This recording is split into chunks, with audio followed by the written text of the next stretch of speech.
Bonjour à tous. Aujourd'hui, nous avons encore un autre masque tout aussi intéressant et légendaire. Il s'agit du masque de l'armée américaine M17, plus précisément le M17A1. C'est un masque qui a eu un grand développement et qui est rentré en service en 1959.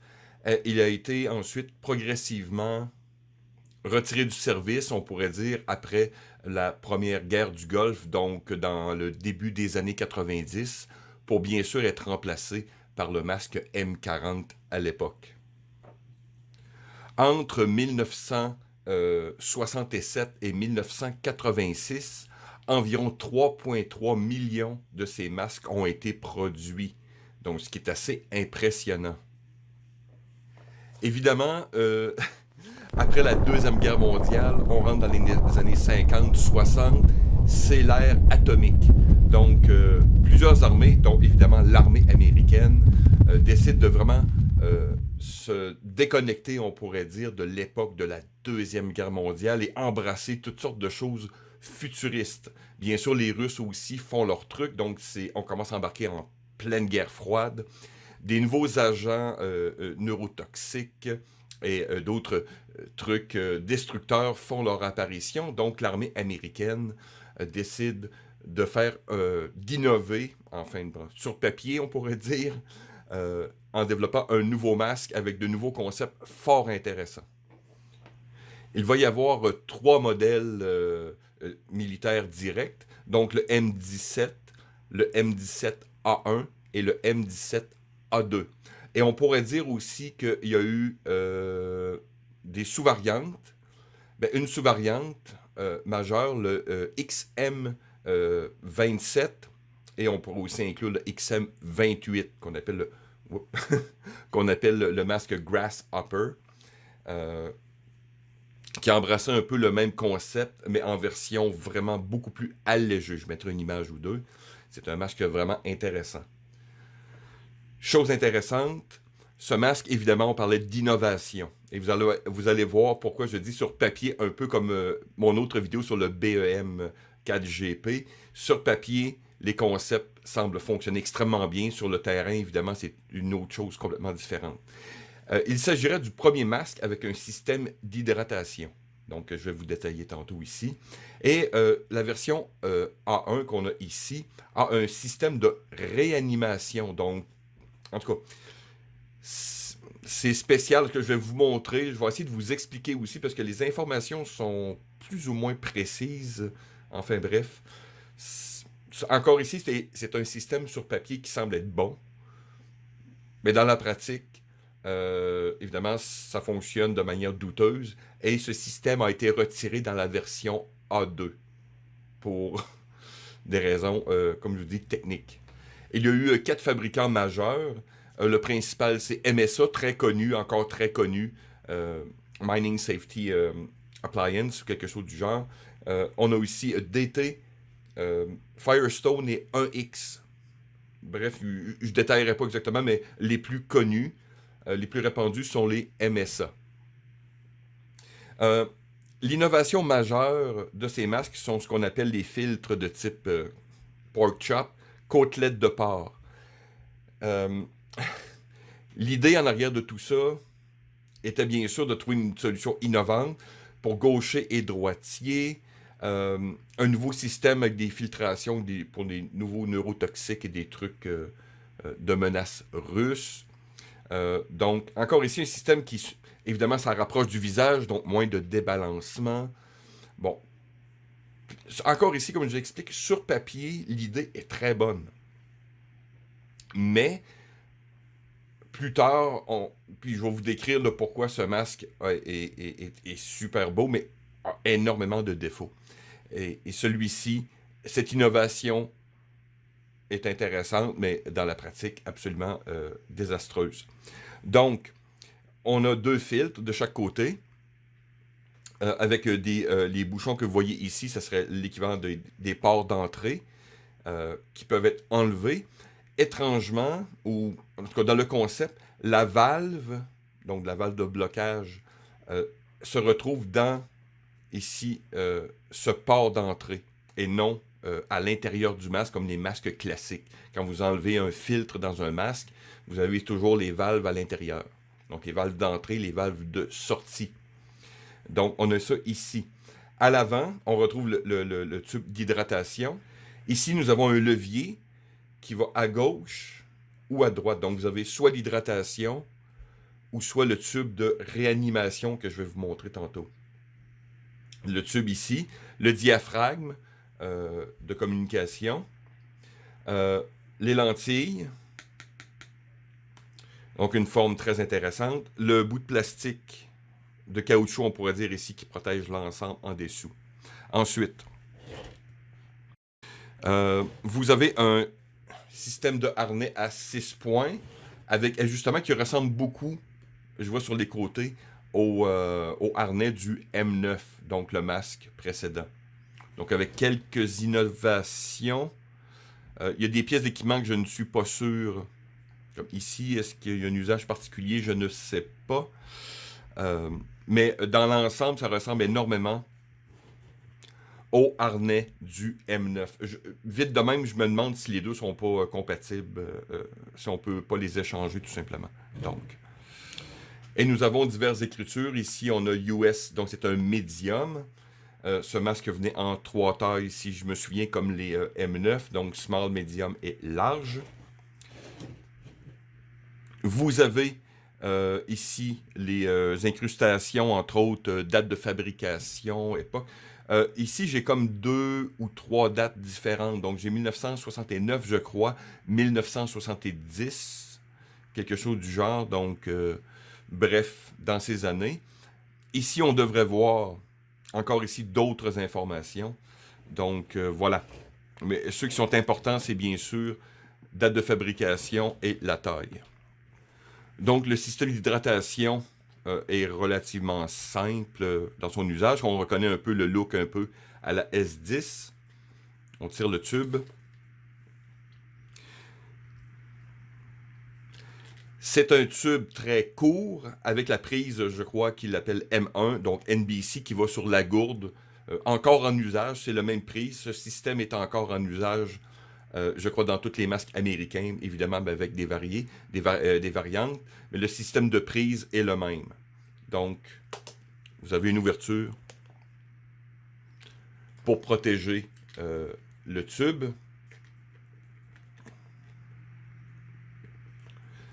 Et c'est un masque, comme je vous dis, qui m'a été prêté, donc je ne veux pas trop modifier ou intervenir à l'intérieur. Donc, et c'est un masque assez rare, et vous allez voir pourquoi, les problèmes associés à ce masque et pourquoi je ne veux pas trop le manipuler de manière... Mais vous avez différents accès ici pour intervenir, comme j'explique, dans le diaphragme et dans le système à l'avant. Je vais retourner les sangles pour vous détailler l'intérieur. Mon Dieu, c'est pas très évident, là. J'espère qu'on voit bien. Vous avez un tube d'hydratation ici. C'est pas de mon crayon, ça va aller mieux. Vous avez un tube d'hydratation ici. Et un tube de réanimation que vous voyez avec l'embout comme blanc.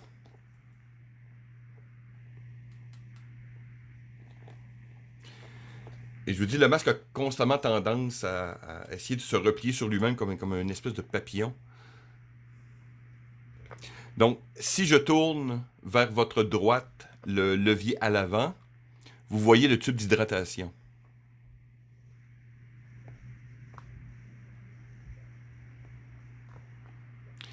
Si on tourne vers la gauche, c'est le tube de réanimation.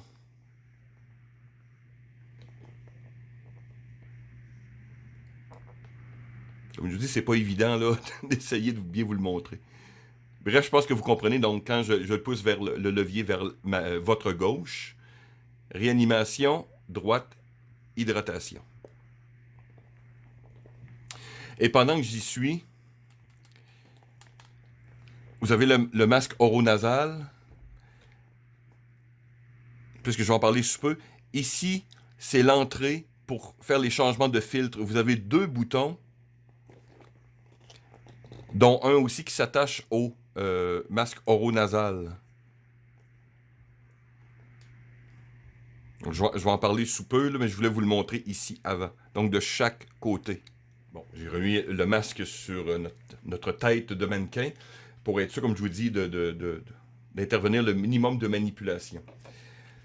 Bref, les filtres à l'intérieur, ce sont des filtres qu'on appelle les M13, et il y a eu 3 variantes, donc vous avez les M13A1 et les M13A2. Ils se distinguent par leur couleur. Comme je vous dis, je ne ferai pas la manipulation sur ce masque. Je l'ai déjà fait sur mon M10M tchécoslovaque, qui est un clone de celui-ci, et c'est vraiment un calvaire. Je vais vous montrer des photos, mais vous pouvez aller voir ma vidéo sur le M10M pour vous montrer que c'est un calvaire changer les filtres sur ces types de masques. Mais il y a une couleur qui va apparaître, donc les noirs, noir or et vert pour les M13A2.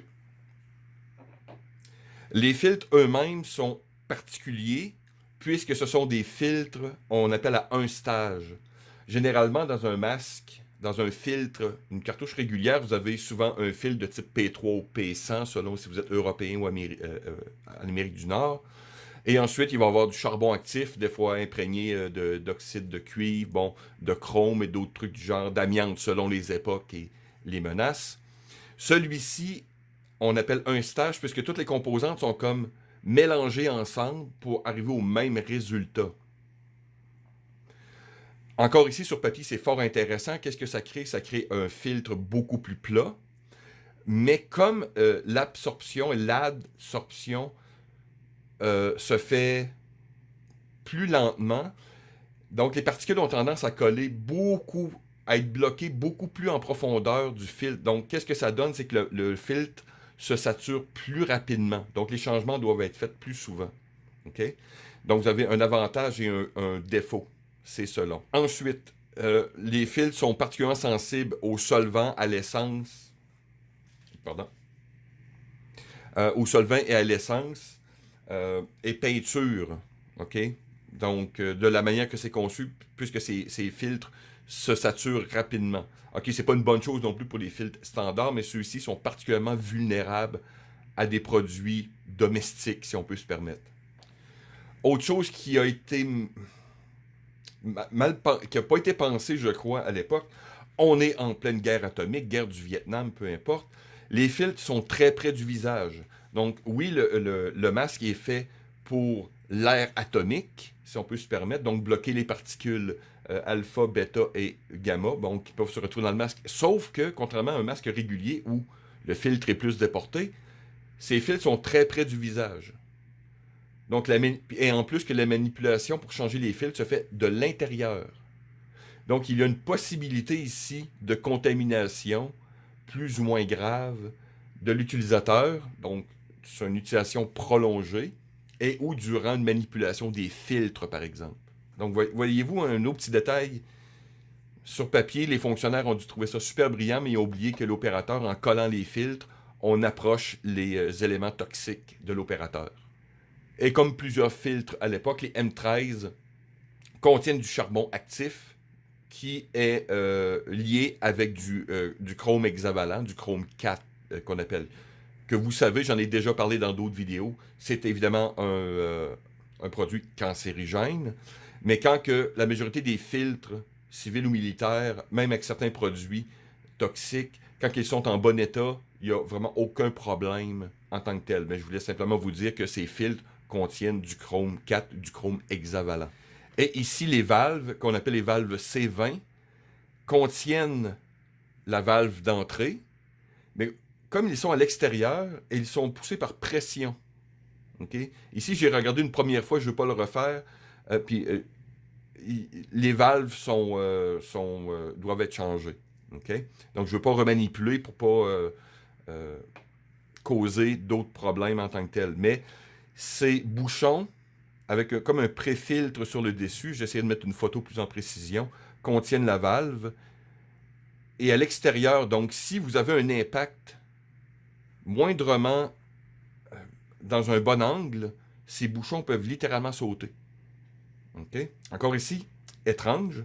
Et là, je ne l'ai pas mis de ce côté-ci. Je mettrai une photo, c'est marqué top. Donc dessus, pour pas que les gens se trompent quand ils remettent le bouchon. Il y a eu des variantes, donc des fois c'était une peinture jaune, top. Et à ce que j'ai lu, entre autres, il y a eu même des problèmes de production en mettant l'indicateur du mauvais endroit. Donc voyez-vous, il y a eu beaucoup de choses intéressantes.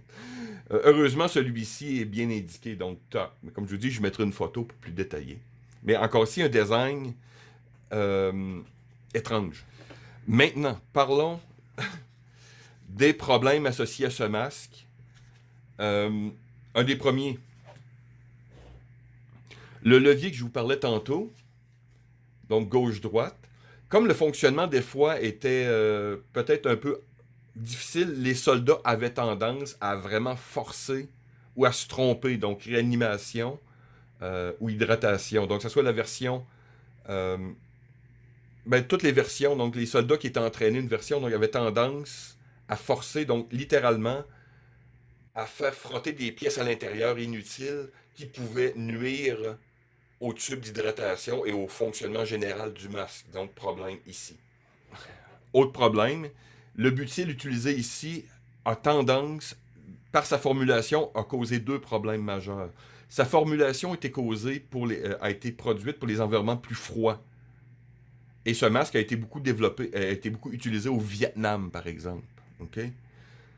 Donc, qu'est-ce que la formule a donné? C'est que ça crée un caoutchouc à mémoire. Donc, et étant donné que le masque est fait pour vraiment replier, comme le XM28, sur lui-même est très compact. Vous allez le voir dans sa poche tantôt de transport. C'est vraiment un masque qui va être très plat. Mais si vous le gardez trop longtemps de cette forme, il va avoir tendance à rester, comprenez-vous, comme un sandwich. Donc, vous avez un caoutchouc, on pourrait dire, à mémoire. Donc, ça peut causer un gros problème. Autre problème sur les pièces du harnais, ce sont ici, peut-être qu'on le voit mal, mais c'est du cuivre peinturé.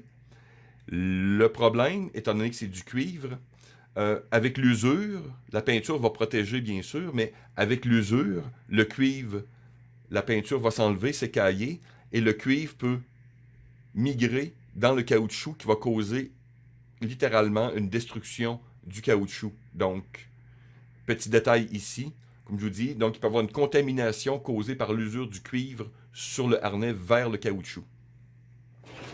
Ensuite, je vous l'ai présenté tantôt, je mettrai soit une image ou je reprendrai la même vidéo parce que je ne veux pas trop manipuler.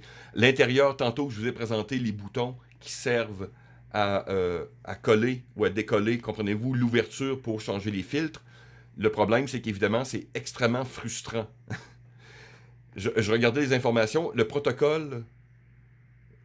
Dans l'armée, on a souvent des protocoles. Quand on entend gaz, gaz, gaz, souvent c'est 8 à 9 secondes. Peut-être que ça a changé un peu que l'armée canadienne ou je ne sais quoi, mais dans mon temps, c'était les 8 secondes. Donc 8-9 secondes. Changer ses filtres en moyenne, c'est de 5 à 20 minutes. Et ce qui est intéressant, c'est que dans le manuel, ils ne mettent pas de délai. Okay? Donc, encore ici, il faut comprendre, des fois, c'est pas toujours... Il faut comprendre l'époque aussi. Ça prenait un masque... qu'on utilise rapidement, et je peux comprendre la mentalité de l'époque aussi. Donc, on a un masque, mettons, qui a été complètement... les fils sont neufs, on l'a dans son sac, bang, bang, bang, on va au combat, on se fait gazer, mais il ne faut pas que ça soit prolongé, à moins d'avoir un deuxième masque sur soi, parce que le changement est absolument désastreux. Parce qu'un masque, même de la Première Guerre mondiale ou de la Deuxième, on visse, puis on dévisse et visse, et c'est fait. Donc, gros problème.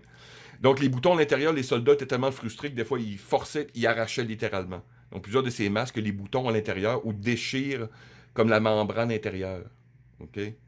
Je peux comprendre, puis c'est bien dit que c'est par frustration des soldats, littéralement. Donc, les boutons peuvent être arrachés, la membrane intérieure aussi. Autre détail, formulation des lentilles. Et ici, je peux le voir légèrement. C'est bien, ce masque-là est vraiment dans un très bon état pour les années 70, donc c'est un masque à environ 50 ans. Les formulations du polycarbone à l'intérieur vont avoir tendance à jaunir à l'UV. Donc, tous ces masques ont ce problème. Certains, évidemment, vont jaunir de plus en plus. Certains ont pensé que c'était le jaune de tir tactique. Non, c'est pas du tout le coup. Les lentilles sont claires, donc sont transparentes. Ils ne sont pas colorées. mais les lentilles vont avoir tendance à jaunir. Comme je vous dis, je peux le voir, peut-être qu'on ne le voit pas à la caméra, mais je vois un léger jaunissement.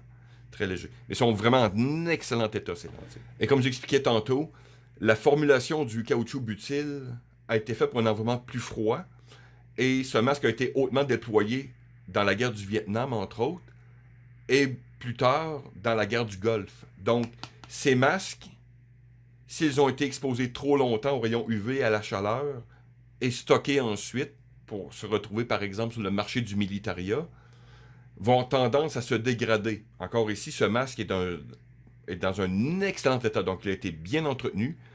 Comme je dis, la saleté est là parce que celui qui me l'a passé veut le garder dans l'état original type Vietnam. Donc c'est pour ça que vous voyez peut-être de la saleté, mais il est vraiment dans un excellent état. Je vois aucune dégradation, très peu de décaillage ici du harnais. Les lentilles sont très belles. Donc vraiment, pour un A1 des années 70, ce masque est vraiment excellent. Mais pour plusieurs autres, il va y avoir une dégradation générale souvent du caoutchouc. Donc c'est très dur de trouver un XM17, pas un XM, mais un M17, pardon, vraiment un très bon état. C'est rare. Maintenant, beaucoup d'accessoires sont apparus avec le temps. Bien sûr, ici, je vous l'ai montré tantôt quand je détaillerai la pochette. Des accessoires pour microphone. Ce masque, quand il a été déployé, les équipements étaient encore, on pourrait dire, un peu Deuxième Guerre mondiale. Donc, beaucoup d'équipements avaient des problèmes d'adaptation. Donc, les premiers ont été évidemment pour des microphones. Les systèmes Voicecom 2, entre autres. Comme je dis, pour tous les accessoires, j'essaierai de trouver une photo. Mais vous me pardonnerez si j'en trouve pas, parce que c'est quand même, il y a des pièces qui sont très vintage ou très rares. Le kit d'hivernalisation, donc de type arctique, on a les que je vais vous montrer tantôt que j'ai ici, les surlentilles et d'autres éléments. Je crois qu'il y avait des capuchons qui se mettaient sur ici, là, les ports d'entrée. Le tube de réanimation M1 qu'on retrouve dans la version ici du M17A1. La capuche NBC que j'ai ici, la M6, je vous montre une photo, je l'ai mis sur le masque, donc ça vous donne un exemple de la capuche M6 qui va avec, donc de type NBC. Le support à l'intérieur, bien sûr, pour les lentilles de prescription. Et les kits de décontamination, que je crois qu'ils ont changé un peu avec les époques. À l'époque du Vietnam, c'était le kit M13, à ne pas confondre avec les filtres M13.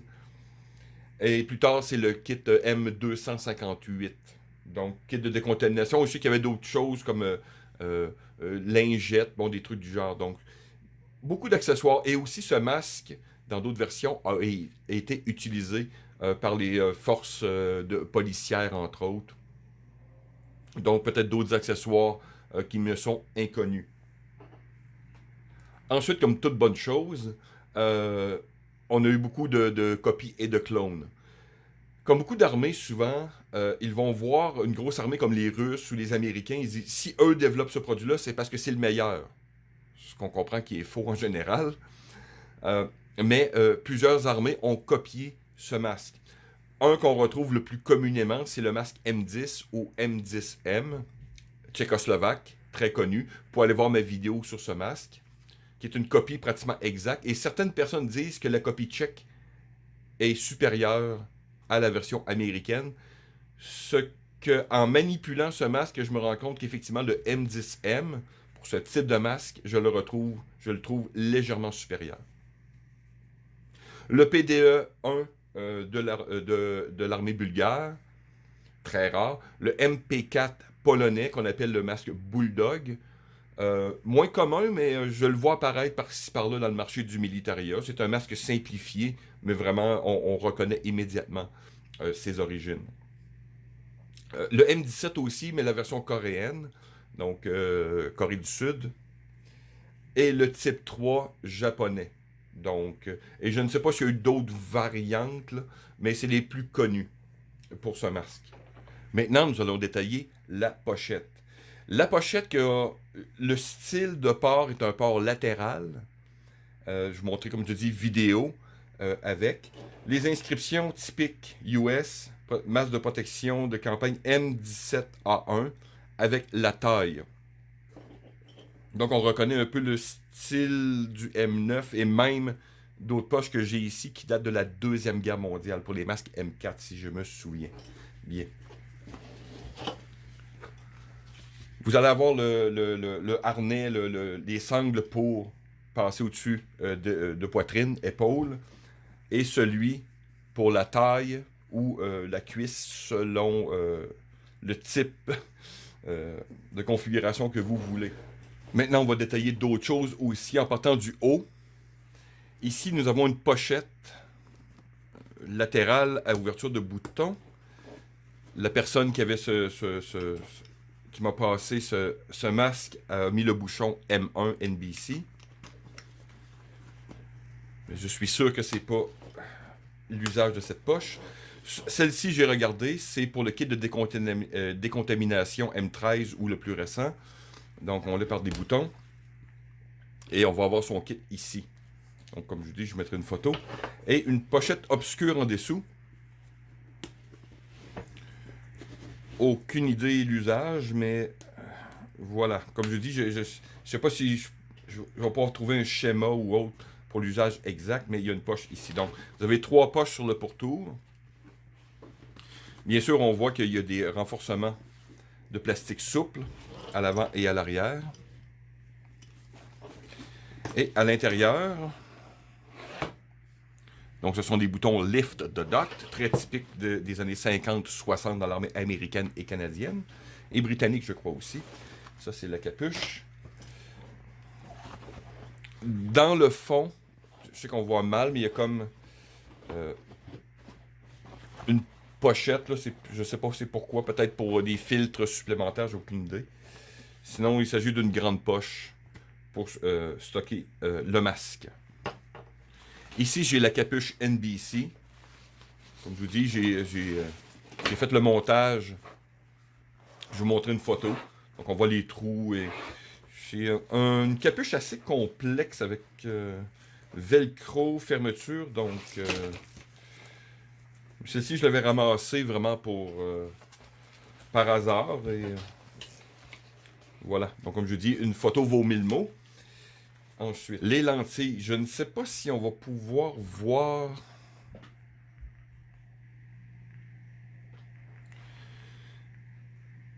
Mais je vois, peut-être celle-ci un peu, en tout cas, bref. Je ne sais pas si on voit bien la caméra, mais il y a un jaunissement là, visible, léger mais visible. Sur ces lentilles qui se portent bien sûr, qu'on met par-dessus, même manière que le M10M ou les autres. Donc on retourne, on met, et on met par-dessus. Ça fait partie du kit d'hivernalisation et ça aide aussi pour la buée et d'autres trucs. Et protection supplémentaire pour les lentilles en cas de vraiment, là, si vous êtes dans une zone très agressive. Donc, pour terminer cette vidéo, est-ce que c'est un masque qui serait bon pour la survie? Pas du tout, pour des raisons évidentes. D'une manière ou d'un autre, ce type de masque, les types de filtres sont périmés depuis longtemps. Je n'ai pas vu aucun producteur qui font des filtres neufs.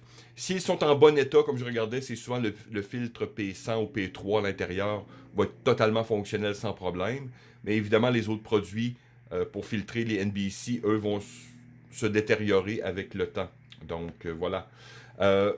J'ai listé tous les problèmes de ce masque. Donc, de manière générale, c'est un masque qui est pas vraiment, comprenez-vous, sécuritaire. Je parie pas ma vie sur ce masque. Au niveau du collectionneur, par exemple, c'est un masque qui est emblématique, que vous voyez souvent les méchants avec dans les films. Noir, ça donne un look impressionnant.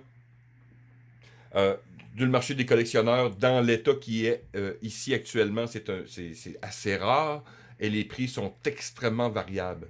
J'en ai vu des fois pour 50$, j'en ai vu au-dessus de 500$. Donc ça dépend vraiment au niveau de la collection, comment que ce masque vraiment, dans quel état général qu'il est, puisqu'on connaît ses problèmes.